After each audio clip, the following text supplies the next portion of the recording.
Assalamualaikum warahmatullahi wabarakatuh. Jumpa lagi bersama saya Rojali dalam podcast Horor Keramat. Seperti biasa pada malam hari ini saya ingin membawakan cerita horor untuk menemani istirahat teman-teman setia channel ini. Sebelumnya saya ucapkan banyak terima kasih untuk kalian yang telah klik video podcast ini. Semoga melimpah rezeki dan selalu diberikan kesehatan. Video ini saya buat belum seizin penulis, jadi sekalian saya mohon izin kepada penulis untuk membawakan cerita beliau ini dalam channel ini. Dan saya ucapkan terima kasih yang sebesar-besarnya kepada penulis untuk izin yang telah diberikan. Cerita kali ini saya dapatkan di grup Facebook cerita horor dari kisah nyata dan fiksi dari sebuah akun Facebook yang bernama Bro Irfan. Dimana ini adalah part 2 dari judul kisahnya yang bernama Boleh Pinjam Kain, Bayiku Kedinginan. Penasaran akan kelanjutan kisah yang kemarin? Oke, kita matikan lampu dan mulai kisahnya.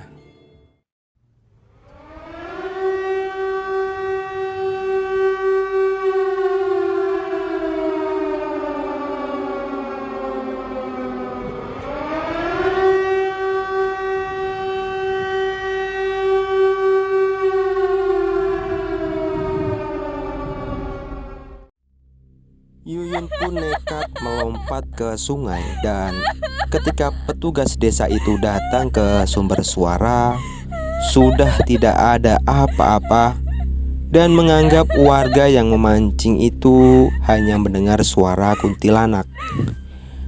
Paginya warga dikejutkan oleh jenazah Yuyun yang tersangkut pohon bambu di sekitar anak sungai. Warga yang mengenali sosok Yuyun langsung membawanya ke kepala desa dan jenazah Yuyun langsung dimandikan dalam posisi mengandung. Dalam posisi itu Yuyun dibungkus dengan kain kafan dan dikuburkan di pemakaman desa. Dan dari sinilah teror itu dimulai. Suasana kampung saat itu sedang diguyur hujan lebat. Banyak warga yang tertidur pulas.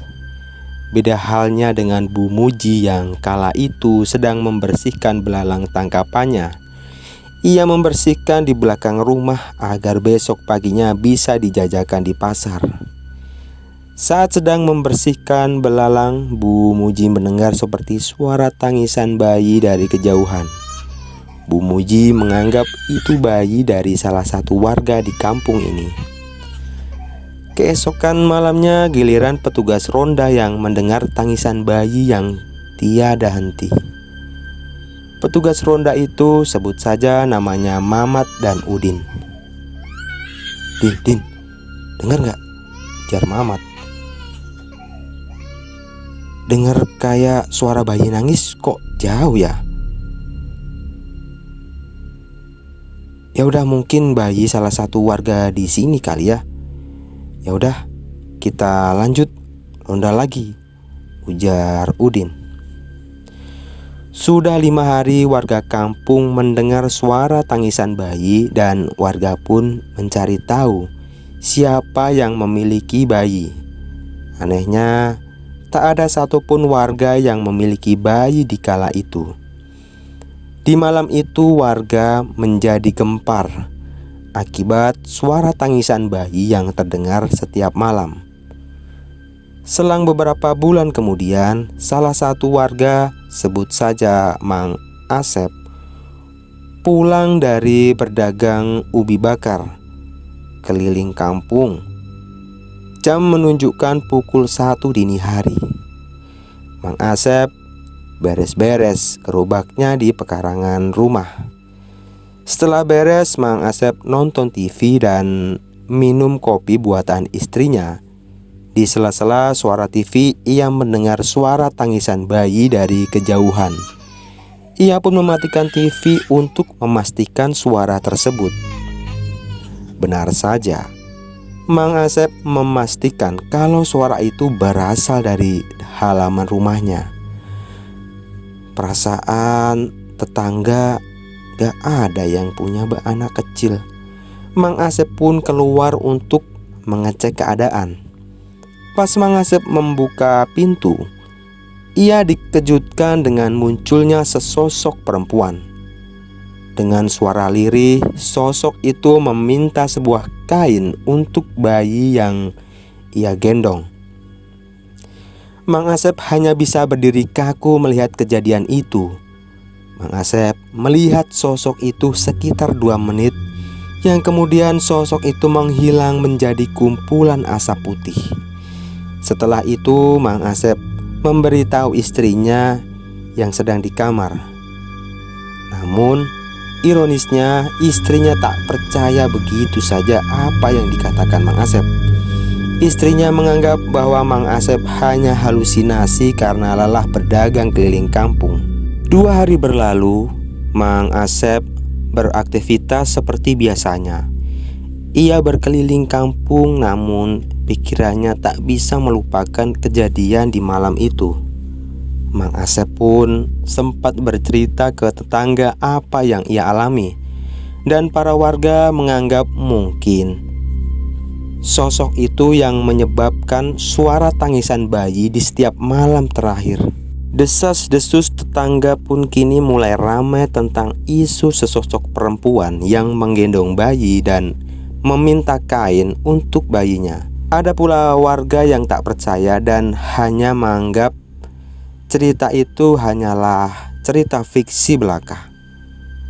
Namun setelah kejadian Mang Asep, kini petugas keamanan kampung yang mengalaminya sendiri.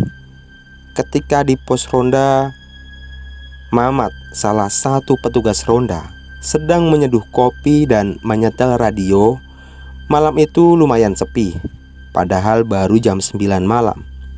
Mamat yang kala itu sendiri pun terkejut ketika ia melihat perempuan yang berjalan di jalan desa. Ia memperhatikan sosok itu dengan sesekali menggosokkan matanya untuk menegaskan apa yang dilihatnya. Benar saja, sosok yang semakin mendekat itu seperti menggendong sesuatu dan tercium bau anyir yang begitu menyengat. Lalu sosok itu menatap Mamat dan mengatakan, punya kain? Bayiku kedinginan." Ada yang tak beres.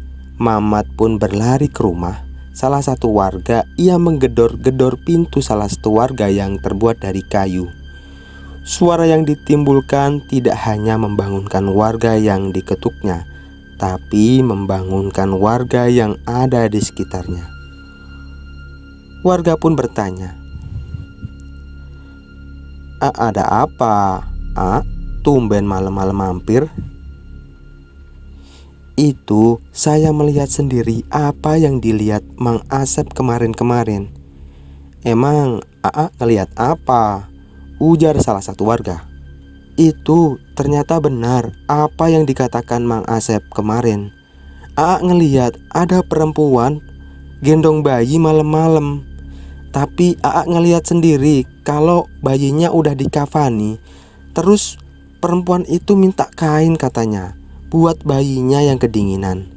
Ngelihat perempuan itu berjalan ke arah sungai di pojok desa." Para warga pun hanya sikut-sikutan satu dengan yang lain. Keesokan paginya, berita tentang perempuan yang meminta kain untuk bayinya gempar di kampung itu. Banyak warga yang sudah menutup pintunya sehabis maghrib, yang menjadikan suasana kampung itu semakin sepi dan mencekam. Warga takut bila sosok itu mendatangi rumah mereka. Aparat desa yang melihat kejadian tersebut tidak tinggal diam. Mereka mencari sebab akibat teror di kampungnya. Setelah berkoordinasi dengan Karang Taruna setempat dan sejumlah ustadz di kampungnya, barulah menemukan sedikit titik terang. Dan pasti ada hubungannya dengan kisah meninggalnya Yuyun yang meninggal dalam posisi mengandung. Tokoh agama setempat menyimpulkan seharusnya almarhumah Yuyun dikuburkan setelah kandungannya dikeluarkan. apalagi kandungan Yuyun sudah besar. Sebagian warga ada yang menyimpulkan kalau Yuyun sudah melahirkan dalam kubur, yang menyebabkan teror di kampungnya terjadi. Pada suatu malam, tokoh agama dan warga sekitar mengadakan pengajian dan doa bersama agar teror hantu yang menyerupai Yuyun tidak meneror warga kampungnya. Setelah membersihkan makam Yuyun, warga pun berdoa yang dipimpin oleh tokoh agama terkenal di kampungnya. Dan alhamdulillah, setelah kejadian itu, teror di kampungnya sudah tidak terdengar lagi. Warga kampung pun bisa beraktivitas seperti biasa, tanpa dihantui teror perempuan yang meminta kain buat bayinya. Karena itu, semua ulah jin yang memanfaatkan keadaan dengan menyerupai dengan sosok Yuyun. Mohon maaf bila alur cerita masih kurang memadai dikarenakan saya sendiri tidak pandai menulis cerita. Di sini saya hanya sekedar sharing dengan kejadian nyata di kampung saya, di mana penulis ini mempunyai channel YouTube ya. Channelnya bernama Jalan Bersama. Ya, mungkin itu saja cerita yang bisa saya bagikan kepada teman-teman pada malam hari ini. Semoga menghibur dan bisa menjadi teman istirahat teman-teman semua. Saya mohon maaf apabila ada kekurangan dalam membawakan cerita. Untuk penulis Bang Bro Irfan, semoga selalu diberikan kesehatan dan rizki yang melimpah, sehingga dapat membagikan pengalaman-pengalaman horornya yang lain. Berikan tanggapan kalian untuk cerita barusan di kolom komentar. Bagikan juga apabila kalian memiliki pengalaman horor ke email kami. Linknya kami cantumkan di deskripsi. Saya Rojali pamit undur diri. Jangan lupa subscribe channel ini. Wassalamualaikum warahmatullahi wabarakatuh.